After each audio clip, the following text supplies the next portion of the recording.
우리는 지난 시간에 사도 바울의 뜻이 아니라 하나님의 뜻대로 마게도냐 지역에서 사도 바울의 일행들이 순교를 하게 된 이 과정을 우리가 살펴보았습니다.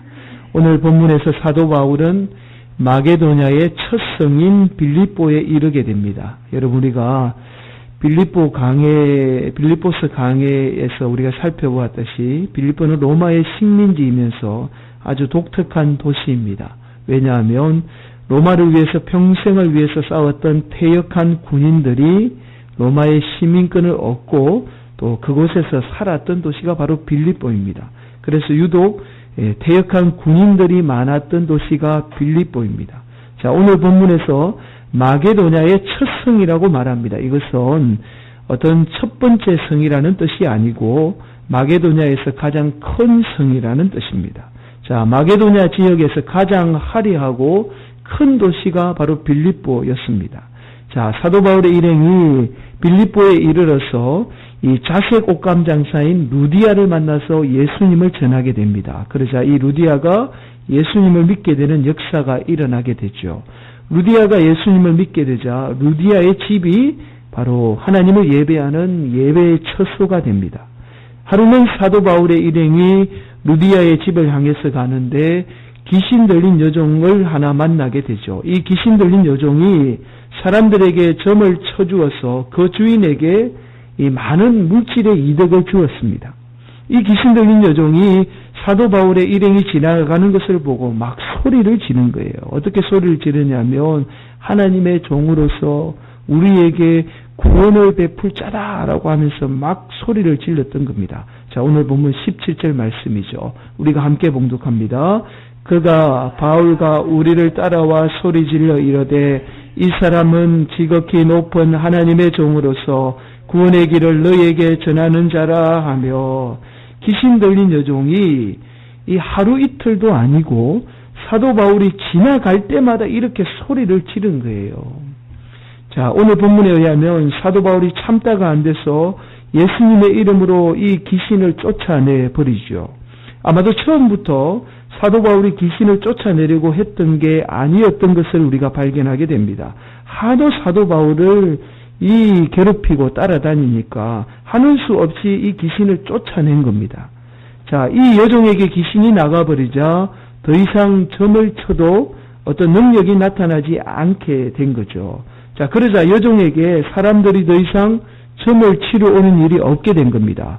자, 당연히 주인에게 어떤 물질적인 수익을 가져다 줄 수 없게 된 거죠. 그러자 화가 난 주인이 사람들을 선동해서 사도 바울의 일행을 잡아서 당시 빌립보의 집정관에게 끌고 갑니다.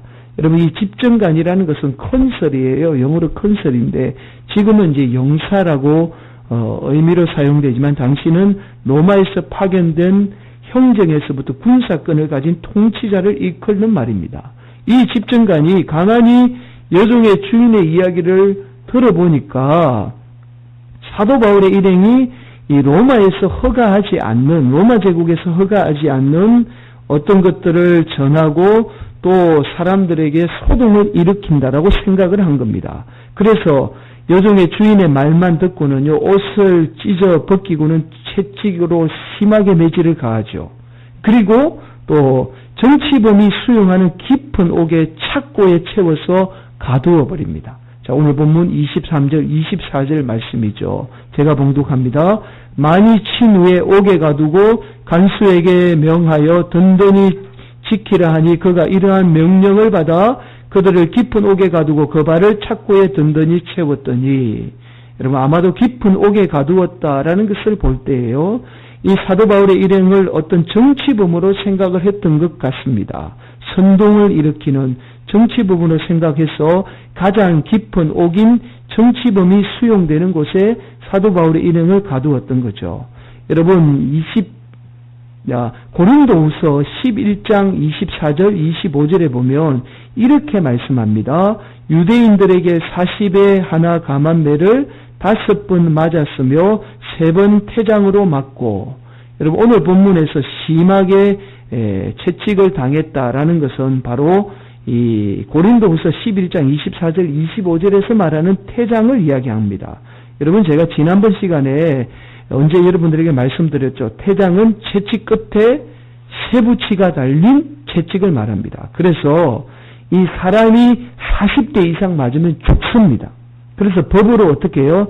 39대까지만 맞을 수 있도록 법으로 제한을 한 거예요. 자, 오늘 사도 바울과 실라가 이 맞은 이 채찍은 바로 태장을 이야기하는 거예요. 그러니까 39대를 맞고 도저히 사람이 신음조차 할 수 없는 상황에 놓이게 된 겁니다. 자, 그리고는 사도 바울과 실라 일행을 꼼짝도 할 수 없도록 어떻게 착고에 채워서 가둔 거예요.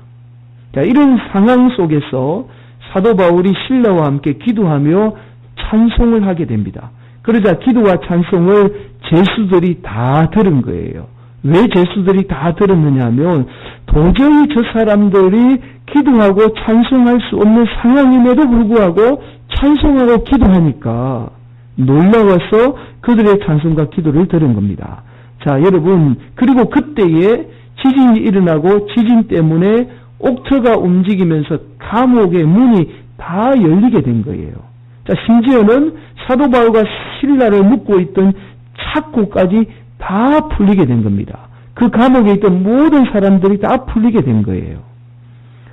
자, 보통 우리가 오늘 본문을 이렇게 해석하죠. 사도 바울과 실라가 기도하고 찬송했더니 옥문이 열리는 기적이 일어났다라고 해석을 합니다. 그러나 오늘 본문 어디에도 기도와 찬송 때문에 옥문이 열리는 기적이 일어났다라고 말씀하고 있지 않습니다. 여러분 26절 한번 다시 볼까요? 이에 갑자기 큰 지진이 나서 옥터가 움직이고 문이 곧 다 열리며 모든 사람의 매인 것이 다 벗어진지라. 여러분 오늘 본문 말씀을 제가 원문으로 조금 여러분들에게 보여드리도록 하겠습니다. 이 아프노데 세이스모스 기노마이 메가스라고 해요. 우리말로 번역하면 아프노가 갑자기 그러나 세이스모스가 지진이고요. 기노마이가 일어나다 메가스는 우리가 잘 아는 메가 큰 엄청난 이런 뜻을 가지고 있죠. 우리말로 번역하면 그러나 갑자기 큰 지진이 일어났다라는 말씀이에요. 자, 여기에서 대라는 말이 그러나라는 말인데 앞의 내용과 뒤의 내용이 상반될 때 쓰이는 접속 부사입니다. 자, 그러니까 26절에서 지진이 일어난 일은 자, 25절에서 우리가 말하는 찬송과 기도와 전혀 연관성이 없다라는 거예요. 이것이 그러나라는 뜻입니다. 자, 오늘 본문 어디에도 찬송과 기도 때문에 지진과 같은 기적이 일어나서 옥문이 열렸다라고 말씀하고 있지 않습니다. 여러분, 우리가 온통 우리 신앙생활이 기적에만 초점이 맞춰져 있으니까 기도하고 찬송하면 우리 삶에 어떤 기적이 일어나는 것처럼 해석하죠. 그래서 찬송과 기도가 어떤 기적적인 능력이 있다라고 오늘 본문 말씀을 통해서 말씀을 해석합니다. 여러분, 우리가 찬송하고 기도하는 목적이 우리 삶에 해결되지 않는 어떤 문제가 기적적으로 해결받기 위해서 찬송과 기도를 하나요? 그렇지 않습니다. 여러분, 우리가 하나님으로 말미암아 우리가 구원받은 것에 대해서 감사해서 당연하게 하나님 앞에 뭐하죠? 찬송하고 기도하는 겁니다. 어떤 기적적인 능력을 바라고 우리가 찬송하고 기도하는 것이 아니라는 거예요. 우리가 온통 기적에만 초점이 맞춰져 있으니까 이런 잘못된 해석을 하는 겁니다. 사도 바울과 실라가 기도할 때에 지진이 일어난 건 맞습니다. 그러나 기도와 찬송 때문에 지진이 일어난 게 아니라는 거예요. 자, 여러분 오늘 본문의 말씀을 제가 준비하면서 여러 학자들의 사도행전 강해의 설교나 주석들을 좀 살펴봤습니다. 그런데 좀 공통적으로 나타나는 이 현상이 있어요. 우리나라 목사님들의 이 사도행전 강해 설교의 공통점으로 나타나는 해석이 바로 기도와 찬송 때문에 기적이 일어났다라고 해석을 해요. 그런데 외국인 유명한 학자들의 주석을 오늘 본문을 살펴보면 이 마치 찬송과 기도 때문에 지진이 일어났다라고 해석하고 있지 않습니다. 왜 이런 현상이 일어나느냐? 대부분 한국 교회의 목사님들이 오늘 본문을 통해서 바로 이 어떤 기적적인 것, 기복적인 신앙을 강조하다 보니까 이런 잘못된 해석이 나오게 된 거예요. 여러분, 우리가 예수 믿으면 뭔가 오늘 본문 말씀처럼 지진이 일어나서 옥문이 열리고 우리의 메인 문제들이 한꺼번에 다 해결되는 그런 일들이 일어나면 참 좋은데, 그런데 그렇지 않잖아요. 물론 그렇게 기적과 같은 일들이 일어나는 분들이 간혹 계십니다. 그러나 대부분은 여러분 우리가 예수 믿게 되면 더 어려워요. 더 핍박이 심하고요. 어떨 때는 예수 믿는 것 때문에 세상 사람들로부터 손가락질 당하게 되고요.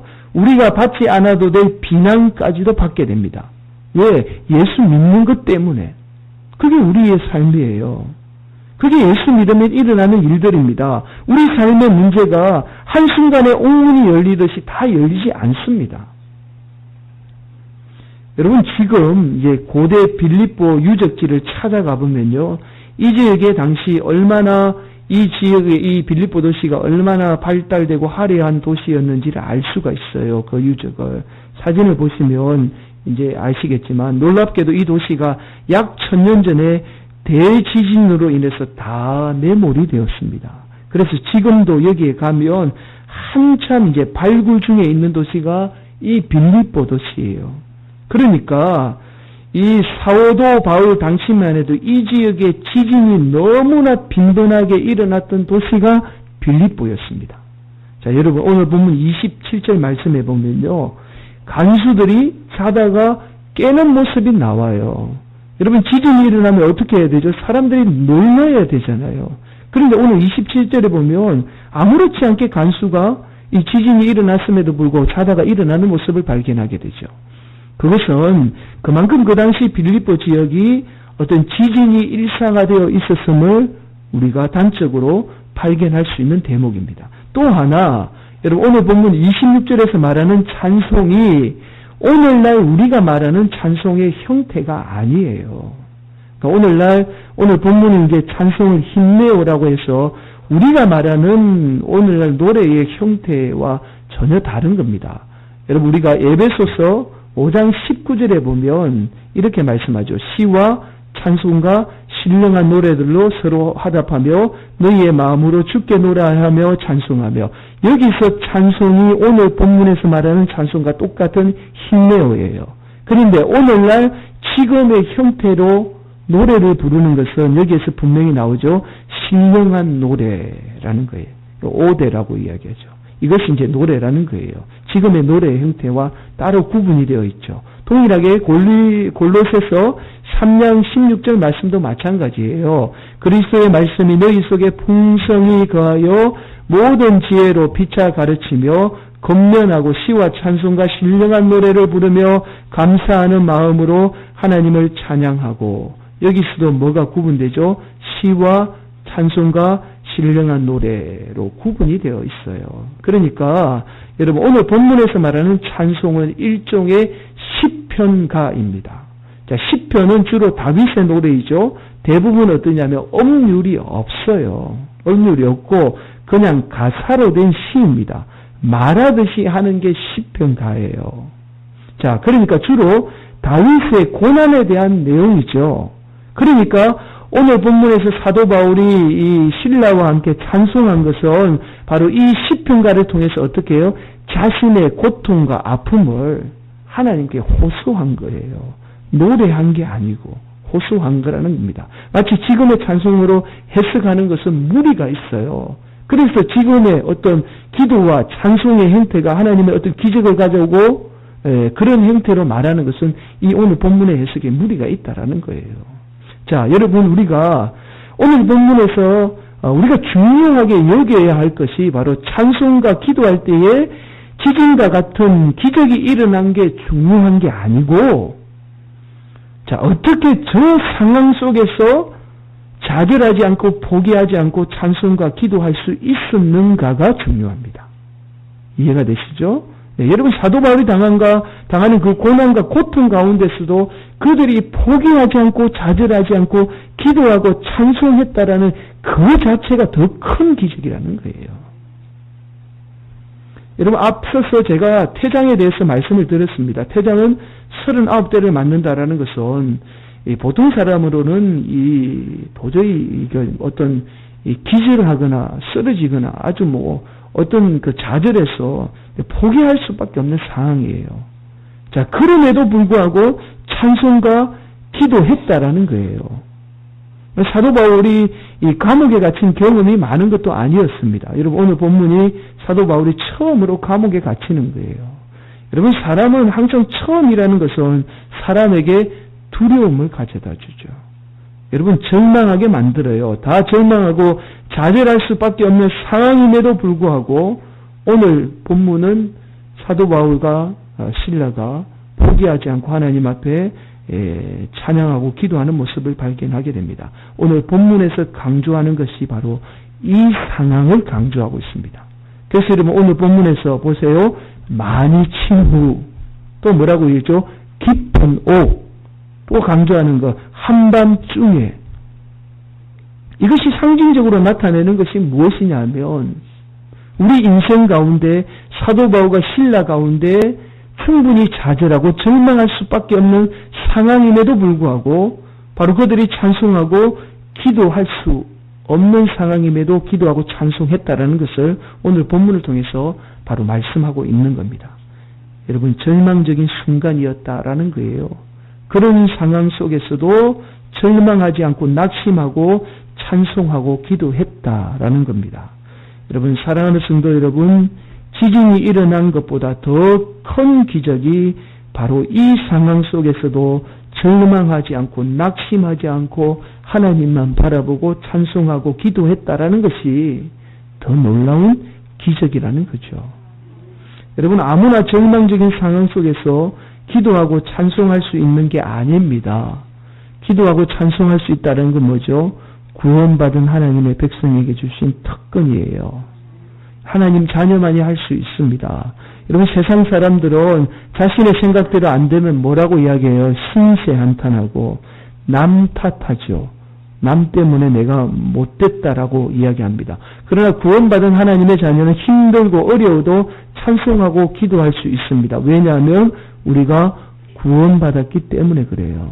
그래서 오늘 본문 31절에 이렇게 말씀하잖아요. 이르되 주 예수를 믿으라. 그리하면 너와 내 집이 구원을 받으리라 하고, 그 수많은 감옥에 갇힌 사람들에게 이 지진이 일어난 게 기적이 아니라 예수 믿는 게 더 놀라운 기적이고, 우리가 이 어려운 상황 속에서도 포기하지 않고 좌절할 수 않는 이유가 우리가 구원받았기 때문에 너희들도 구원받아야 한다라고 사도 바울이 그들에게 당당하게 외치게 된 거예요. 우리가 구원받았기 때문에 고난과 고통 가운데서도 찬송과 기도할 수 있습니다. 아무나 찬송하고 기도하는 것이 아니라는 거예요. 여러분, 26절 말씀을 한 번 더 보실까요? 문이 곧 다 열리며 모든 사람의 매인 것이 다 벗겨진지라. 우리가 예수님으로 말미암아 구원의 문이 다 열린 거예요. 그리고 우리의 매인 모든 죄가 다 벗겨진 거예요. 이 기적을 우리가 누리고 있는 겁니다. 그래서 사도 바울과 실라가 그 고통 가운데서도 하나님을 찬송하고 기도할 수 있었던 거예요. 우리도 예수님의 믿음으로 말미암아 구원받았기 때문에 우리가 그 사도 바울과 실라처럼 우리가 기적의 삶을 살고 있는 거예요. 그래서 우리가 어떤 어려움이 와도 어떻게 해요? 하나님 찬송하고 하나님 앞에 기도할 수 있는 거죠. 그런데 우리가 자꾸만 어때요? 주어진 기적도 제대로 감사하지 못하고 누리지 못하면서 자꾸만 우리는 뭐 바라봐요? 더 많은 기적만 바라보죠. 그러니까 우리가 자꾸만 어떻게 해요? 낙심하고 좌절하는 거예요. 세상으로부터. 지금 주어진 기적만, 그것만 깨달아도 얼마나 감사한지 모릅니다. 저와 여러분 같은 죄인이 구원받아서 이 자리에 설 수 있는 것 놀라운 기적이에요, 사실은. 여러분, 제가 담임 목사를 섬길 수 있는 게 사실은 기적이에요. 대한민국 목사 중에 담임될 확률이 기적적으로예요. 그래서 제가 기적적으로 이 자리에 서 있는 거예요. 제가 사랑하는 아내를 만난 것도 기적이잖아요. 수많은 여성이 있는데 하필 저 여성을 만난 건 기적이죠. 비율적으로 여러분 자녀 만난 건 그건 기적이에요, 여러분. 기적에 우리가 살고 있는 거예요. 또 하나 여러분, 제가 여러분을 섬길 수 있는 게 기적이잖아요. 대한민국에 수많은 교인들이 있어요. 근데 하필 왜 저와 여러분이 만났겠습니까? 그냥 만났겠습니까? 하나님이 우리를 기적적으로 만나게 하신 거예요. 하나님의 기적이 없으면 우리가 이 자리에 정말 설 수 없습니다. 여러분, 우리는 고난과 어려움이 있어도 낙심하지 말고 포기하지 말아야 합니다. 우리가 지금 당하는 고난과 고통 포기하지 않을 때 언젠가는요, 우리 인생에 닫힌 문제들이 다 열리게 되어 있어요. 여러분, 우리를 얽매고 있는 모든 것들이 다 벗겨져요. 이것이 찬송과 기도 때문이 아니라 그 절망의 순간에도 포기하지 않고 낙심하지 않았을 때에 하나님이 우리에게 이런 기적과 같은 역사가 일어나게 하시는 거예요. 여러분, 로마서 5장 2절에서 4절 이렇게 말씀하죠. 또한 그로 말미암아 우리가 믿음으로 서 있는 이 은혜에 들어감을 얻었으며 하나님의 영광을 바라고 즐거워하느니라. 다만 이뿐 아니라 우리가 환난 중에서도 즐거워하는 이는 환난은 인내를, 인내는 연단을, 연단은 소망을 이루는 줄 알미로다. 아멘. 이미 우리가 예수님으로 말미암아 어디에 들어갔다고요? 그 은혜에 들어간 사람이에요. 그러니까 기적에 우리가 살고 있는 사람입니다. 그래서 어떠한 환난이 주어져도 우리가 어떻게 해요? 즐거워할 수 있어요. 왜냐하면 우리가 당하는 환난이 곧 소망을 이룰 줄 우리가 확신하기 때문에, 우리가 믿고 있기 때문에 어떠한 상황 속에 절망 가운데도 우리가 기도하고 찬송할 수 있는 거예요. 이것이 우리 삶의 진정한 기적입니다. 지진이 일어난 것보다 더 큰 기적이 절망할 수 있는 상황, 좌절할 수 있는 상황, 좌절하지 않고 예수님이 주신 하나님이 있으니 그 소망 바라볼 수 있다라는 것. 이것이 우리 삶의 가운데 가장 큰 기적이라는 거예요. 여러분, 오늘날 일본의 오키나와가 있죠. 여러분 혹시 오키나와 들어보셨는지 모르겠습니다. 일본의 오키나와는 한 140여 개로 된 섬입니다. 지도 한번 보실까요? 네, 훨씬 중국, 이게 이제 빨간 점선 안에 있는 게 오키나와예요. 대만하고 이게 중국하고 훨씬 가깝습니다. 그래서 한 100여 년 전만 해도 사실 이 땅은 루큐 왕국이었어요. 루큐 왕국이었는데 1429년에 통일 왕국을 이루며 살다가 우리나라처럼 이제 독립 국가로 있다가 오래도록 이제 중국에 조공을 바친 나라입니다. 그러다가 우리나라와 비슷한 시기인 1879년에 일본에 의해서 무력으로 이 합병이 된고, 그리고는 이제 이곳이 지금의 오키나와 현이 되었습니다. 자, 우리나라와 비슷한 시기에 일본에 의해서 강제 합병이 되었지만 우리나라는 2차 세계대전 후 독립을 회복하게 됩니다. 반면에 루큐 왕국은 독립을 회복하지 못한 채 영원히 역사 속에 사라지고 말았습니다. 자, 2차 세계대전 말기에 일본이 폐쇄기 짙어질 쯤에요.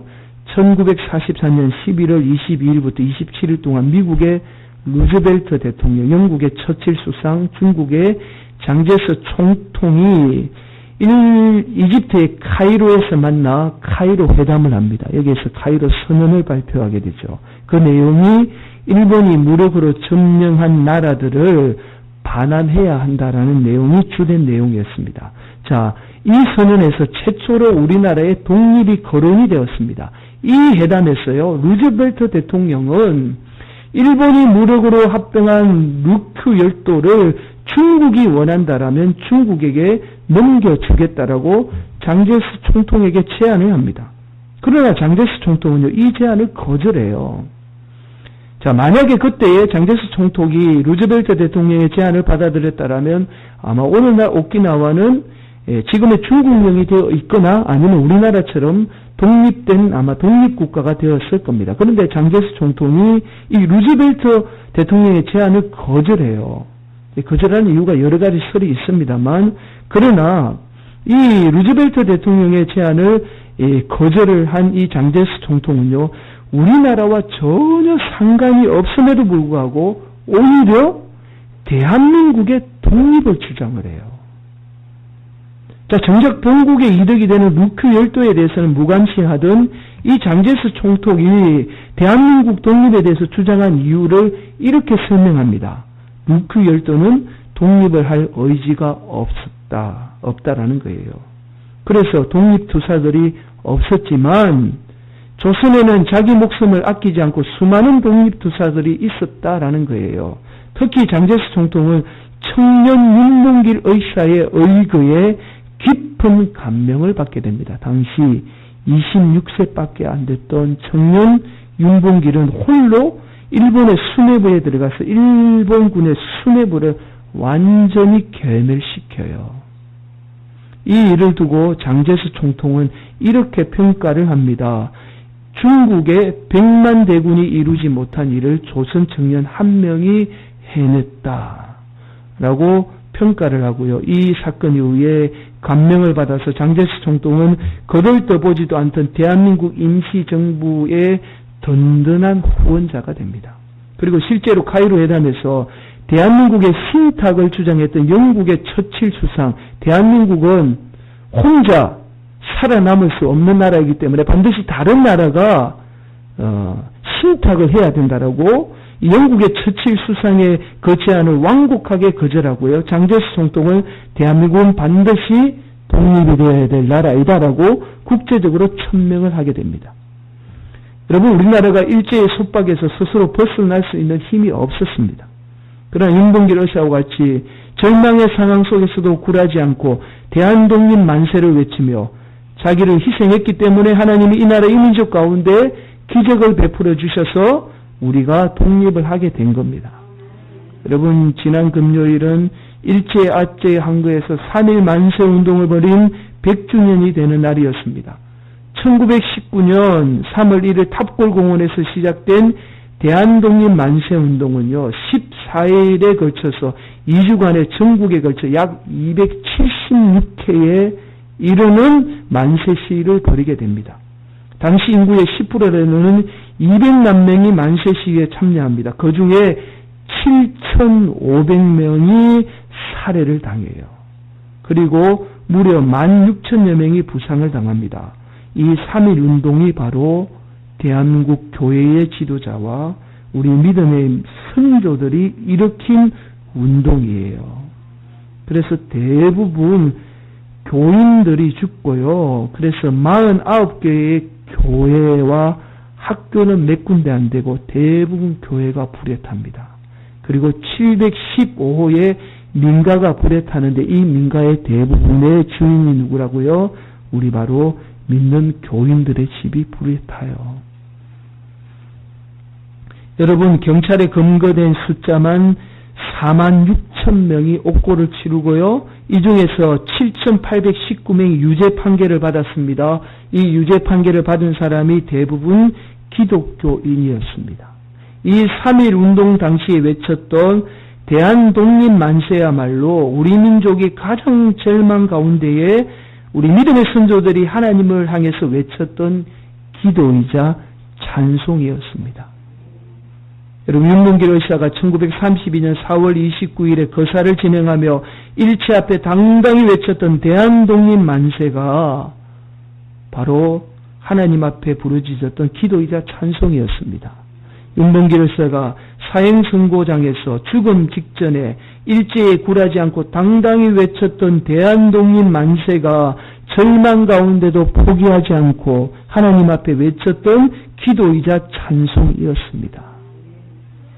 사랑하는 성도 여러분, 윤봉길 의사의 한 사람이 끝까지 절망하지 않고 포기하지 않았을 때에 그 죽음이 장제스 총통을 감동시켰고 그 장제스 총통을 통해서 우리나라의 독립을 가져오는 기적을 낳는 놀라운 은혜의 역사가 임하게 된 거예요. 여러분, 오늘 본문 26절 한 번 더 보실까요? 이에 갑자기 큰 지진이 나서 옥터가 움직이고 문이 곧 다 열리며 모든 사람의 매인 것이 다 벗겨진지라. 여러분, 성도 한 사람이 절망과 고난 가운데 포기하지 않고 끝까지 기도하고 찬송할 때에 모든 사람의 매인 것이 다 벗겨지는 역사가 임하게 된 거예요. 사랑하는 성도 여러분, 세상은 여전히 우리를 절망하고 좌절하고 포기하고 낙심하도록 만듭니다. 그러나 우리가 이미 그 은혜 안에 들어와 있습니다. 우리가 오늘도 그 하나님 우리에게 주실 소망 바라보고 포기하지 않고 낙심하지 않고 하나님 앞에 나아갈 때에 저와 여러분들을 통하여서 모든 사람의 매인 것이 다 벗겨지는 역사가 임할 줄 믿습니다. 그런 성도로 바르게 쓰시는 복된 성도들이 되시기를 예수 그리스도 이름으로 간절히 축원을 드리겠습니다.